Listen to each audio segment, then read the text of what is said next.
No! Stop! Leave me alone! No! Who are you? Help! Leave me alone! No! Mom! Bobby? Magic and magical people, the unnatural order is all around us. There are white witches, black witches, demons, vamps, werewolves, shapeshifters, ghosts. It's a protoplasmic party of creature features out there. But unless you know where to look, you won't find them. I know where to look. My name is Harry Strange.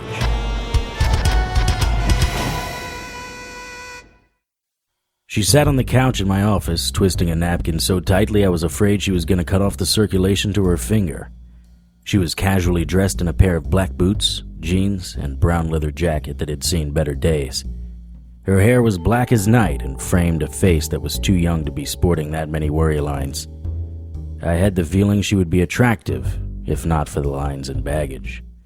Part of that baggage was sitting beside her in the form of an 11-year-old boy. His messy hair and black glasses gave him an uncanny resemblance to a certain boy wizard of celluloid fame. Since I was currently without an assistant, it was unlikely anyone had offered Mom or Junior anything to drink. I gave the mom some coffee and asked Junior if he wanted to run outside for something from the machine. Since I was unaccustomed to having minors in my office, the only drink I had that was less than 80 proof was coffee. The quickie store across the street, however, had all sorts of mixers that a kid Junior's age could drink without fear of hangover or arrest. Junior pushed his glasses back on his nose. I was pretty sure he was ready to accept the dollar bill I was holding out for him, at least until his mom spoke. Thank you, Mr. Strange, but no, Justin doesn't leave my sight. That's fine, Mrs. Campbell. You were telling me about what brought you to my little slice of Night Falls? It's Ms. Campbell, but you can call me Trudy. This is my son, Justin. I shook Trudy's hand. It was rough, but the grip was firm. I nodded at Justin, who regarded me with the disinterested look that only a middle school boy could muster. He went back to reading his comic book. Odd, though. He was reading it from right to left instead of the traditional left to right. I'm worried about Justin, Mr. Strange. Other than the dyslexia? What? Justin isn't dyslexic. Why would you think that? You're supposed to read it that way. It's a manga, a Japanese comic book. Little Justin was less than overwhelmed with my astute skills of observation. He yawned in my direction. But it's written in English. Why not publish it the way we read it? How should I know? Justin, be nice to Mr. Strange. He's fine. I tousled his hair. So how can I help you? Justin has been having nightmares. We looked at each other for a moment before it occurred to me Trudy was waiting for me to respond. It seems to me that a child psychiatrist would be better suited to this than a private detective. They put him on meds that didn't work. I've seen psychologists, regular physicians, and psychics. Psychics? I hope you didn't waste too much money on them. For Justin, there isn't an amount of money that is too great. Yeah, and most storefront psychics will take full advantage of that little piece of trivia. Are you not a spiritual man, Harry? Quite the opposite. I absolutely am. But psychics are, at best, observers of human behavior and have a gift for reading people. At worst, they're storefront charlatans who tell people what they want to hear. Regardless of which category they fall under, a psychic's claim to be able to tell the future seems to contradict the whole free will thing. Interesting to hear you say that. One of those charlatans recommended you. Which one? A Romanian woman, Madame Tasha. Impressive. She doesn't usually take clients. How'd you score a visit? Tasha is an old friend of the family. Why is she so special among psychics? Well, she did have the good sense to recommend me. Tasha said you were more than a private eye, more like a champion. She said you would be able to make the connections to solve my problem, or at least get it under control. Tasha spoke highly of you. She also said not to be captivated by your gray eyes and broad shoulders. Tasha said that? I'm surprised. We didn't part on the best of terms. Well, if you don't mind me saying, she seems quite fond of you. We should talk about Justin. Justin's nightmares are horrific. They started about a year ago, after his father. She looked away. This wound still stung. I assumed they were related to his father, but they've grown more frequent and intense. We've changed diets, bedtimes, and anything else that might help. I even bought a dream catcher. Nothing worked. The nightmares occur a couple of times a week. But the other night... She shuddered. I put my hand on her shoulder as she continued. He was screaming, and he sounded like he couldn't catch his breath. It was awful, Mr. Strange.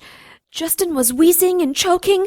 I rushed in to help him. As I turned on the light, for just a second, I thought I saw someone sitting on his chest, leaning over his face. The next day I thought it was just my imagination. Then I read about what happened to the Bobby James boy and his poor mother. I looked at the kid. His comic book, manga, was in his lap, and his eyebrows kept forcing themselves up. It didn't look like he'd win the sleep battle much longer. Maybe I should have offered him a coffee. Was it a woman? I think so. Does that matter? Yes, I think it does. What time does Justin normally hit the rack? Excuse me? Bedtime. What's Justin's bedtime? Oh, about 10. I'll be at your house at 9:30. I have a few things I need to check first. She leaned over Justin and a stray hair touched his cheek. She gently shook him.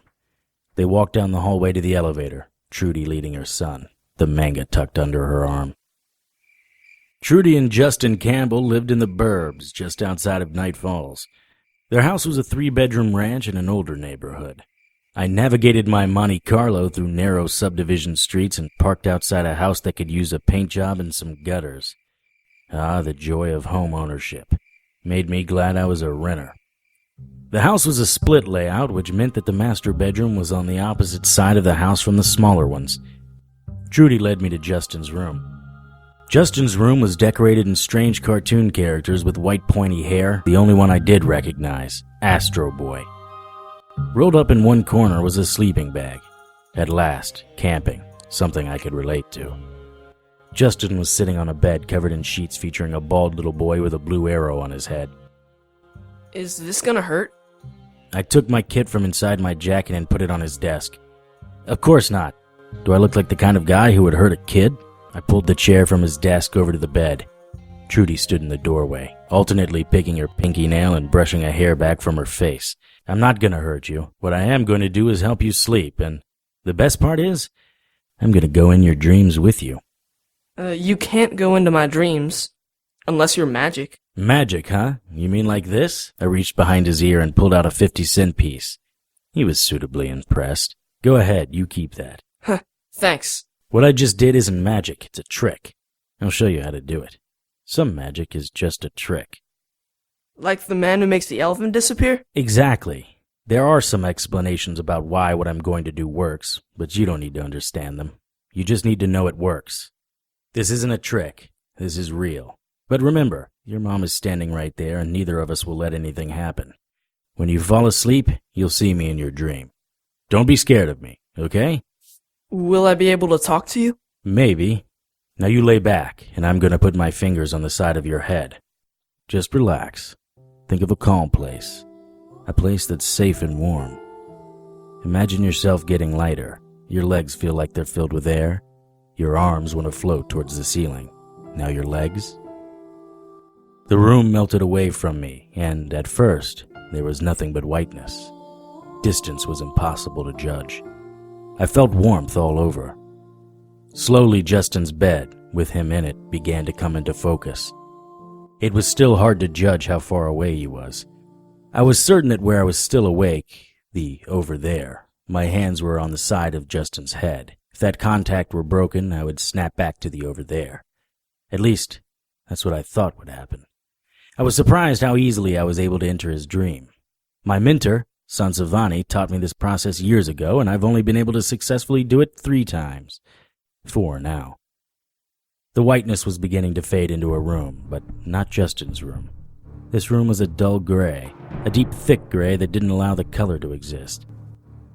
The blankets on Justin's bed were visible, but their color was a muddy mix of pigment. Now that I had some reference points, I was able to walk towards the bed. Justin's eyes were closed and he was breathing lightly. His arm was wrapped around a stuffed animal. I turned toward the door. His mother was still standing there, twisting another napkin. What this woman had against paper products was beyond me. There was a spot on her arm that I hadn't seen before. I moved to get a closer look at the spot. Justin stirred and I looked over my shoulder, but he seemed fine. More spots appeared on Trudy's arm, each making a little popping sound. The wall next to Trudy started to bubble outward. Simultaneously, the spots on her arms sprouted 8 spindly legs. Their bodies bisected and an uncountable number of eyes appeared on the front part of their now hairy bodies. In front of the eyes, a pair of claws grew. Mom! Spiders! As if by a telepathic command, the hundreds of spiders on Trudy's body bit her all at once. I started to run towards Trudy, but she seemed to get further away with every step I took.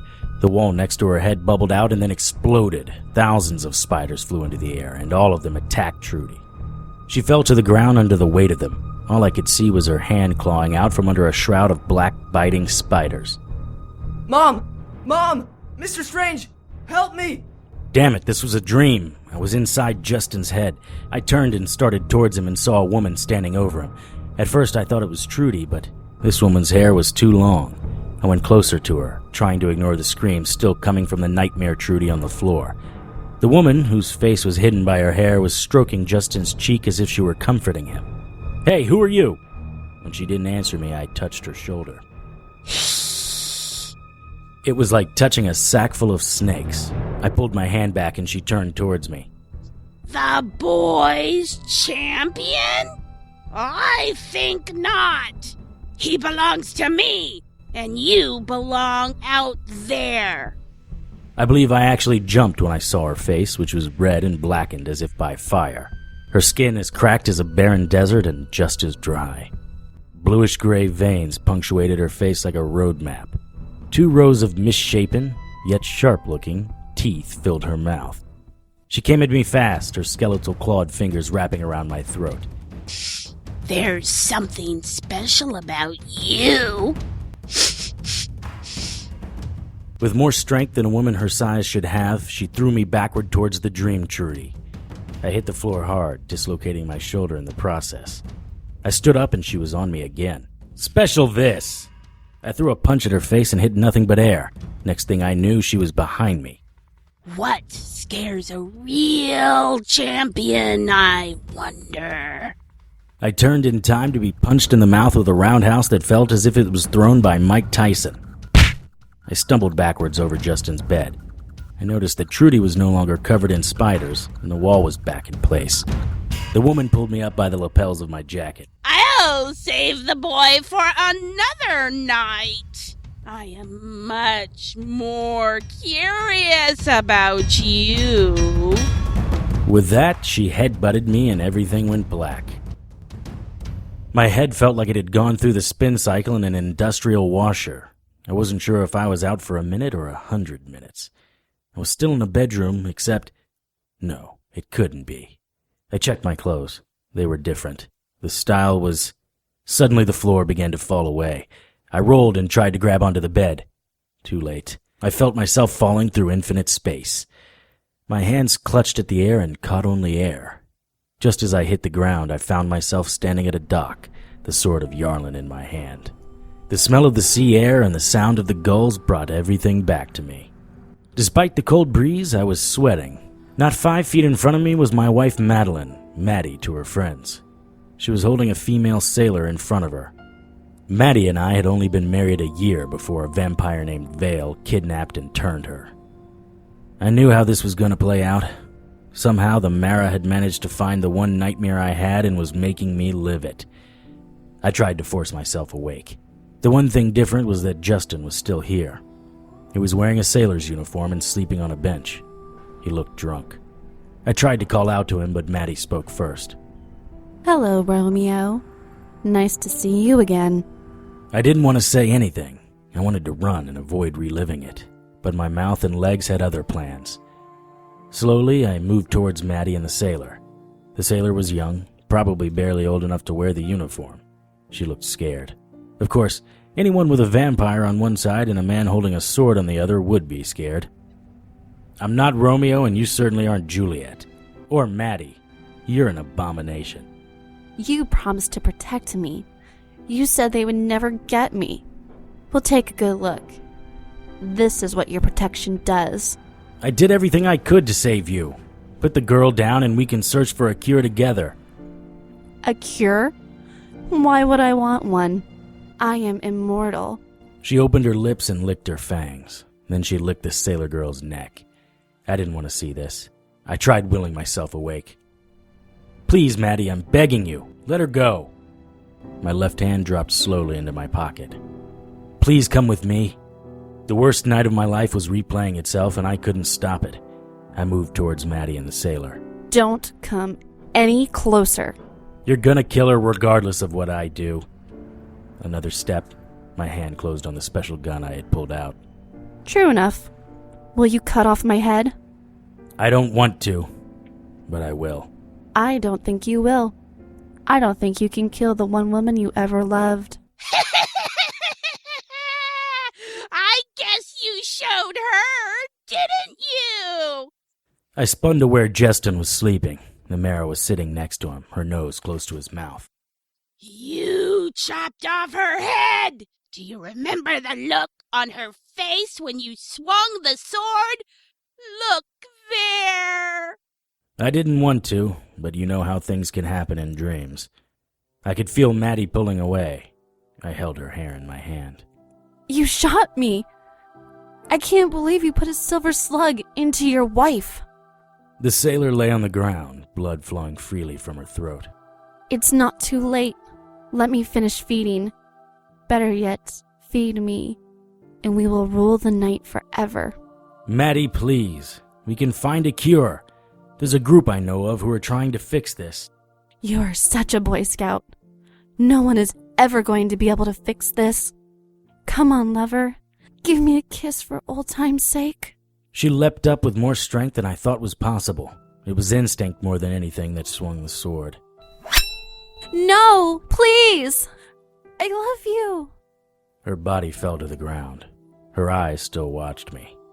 I know vamps can't cry, but I was positive I saw a tear. This is how it will be every night for you if you ever interrupt me again. Do you understand, Romeo? I dropped Maddie's head and lunged at the Mara. I swung my sword wildly, not even sure if it would do any good. The Mara was gone. I spun and lunged. She wasn't there. She was behind me again.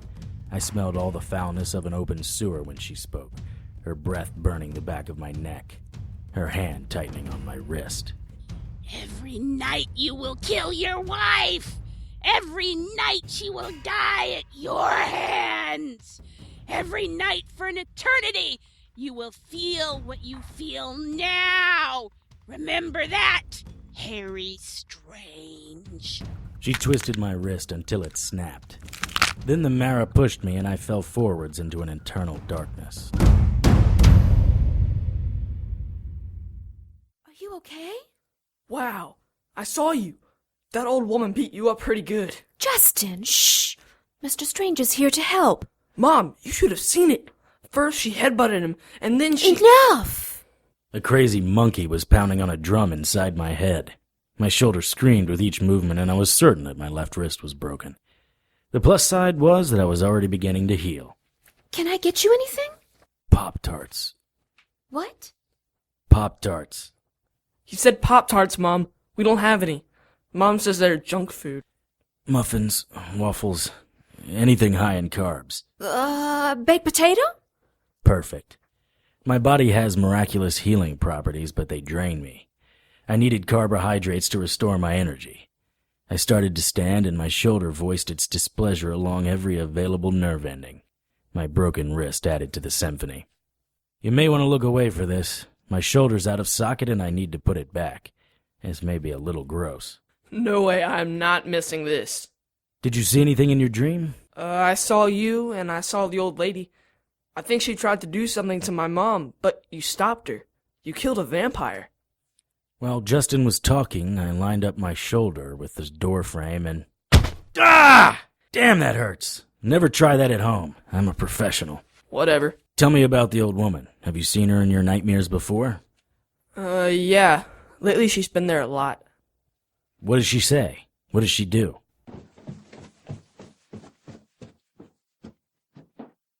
What was that sound?